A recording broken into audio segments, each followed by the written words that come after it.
Cicilan kecil yang bertambah banyak pada akhirnya mengurung seseorang dalam tekanan finansial. Ketika seseorang menyadari pola ini, ia mulai memilih menurunkan gaya hidup ketimbang memaksakan citra. Langkah sederhana ini bisa membuka ruang besar untuk pemulihan finansial. Yang keempat, mengabaikan dana darurat. Sebagian besar orang merasa dana darurat tidak penting sampai sebuah kejadian menghantam hidup mereka terang-terangan. Ketika tidak ada dana cadangan, solusi tercepat adalah hutang. Dari sini siklus masalah finansial dimulai. Saat dana darurat mulai dibangun, meski perlahan, seseorang menciptakan pagar pelindung bagi dirinya sendiri. Ia tidak lagi panik dalam situasi mendesak dan tidak perlu mencari cara instan yang justru merusak masa depan finansialnya. Yang kelima, tidak pernah belajar tentang uang. Ironisnya, uang adalah hal yang digunakan setiap hari. Tetapi sedikit orang yang benar-benar mempelajari cara kerjanya.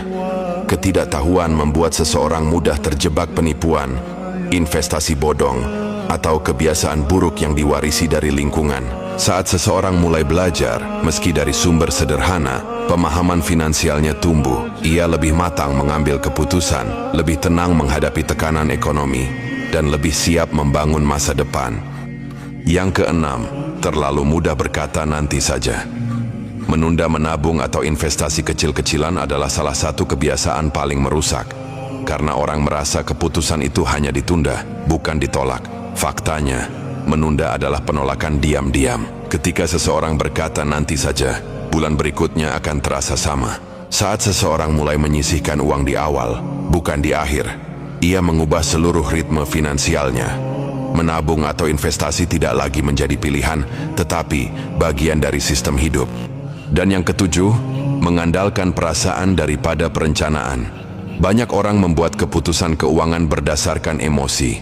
Hari ini merasa lelah, maka membeli sesuatu sebagai bentuk self-reward atau penghargaan untuk diri sendiri.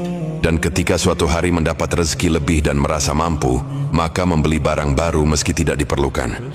Emosi yang tidak disadari ini adalah musuh terbesar keuangan. Ketika seseorang beralih ke perencanaan yang sederhana, seperti membagi penghasilan sejak awal bulan, emosi tidak lagi mengambil alih.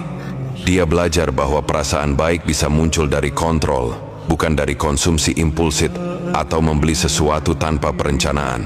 Hidup miskin berawal dari tidak mau berubah dan terlalu nyaman menyalahkan keadaan. Bukan nasib yang menahanmu, tapi kebiasaan buruk yang kamu pelihara setiap hari. Semoga video ini bermanfaat. Video ini akan susah dicari jika kalian tidak menyimpan atau membagikannya. Terima kasih.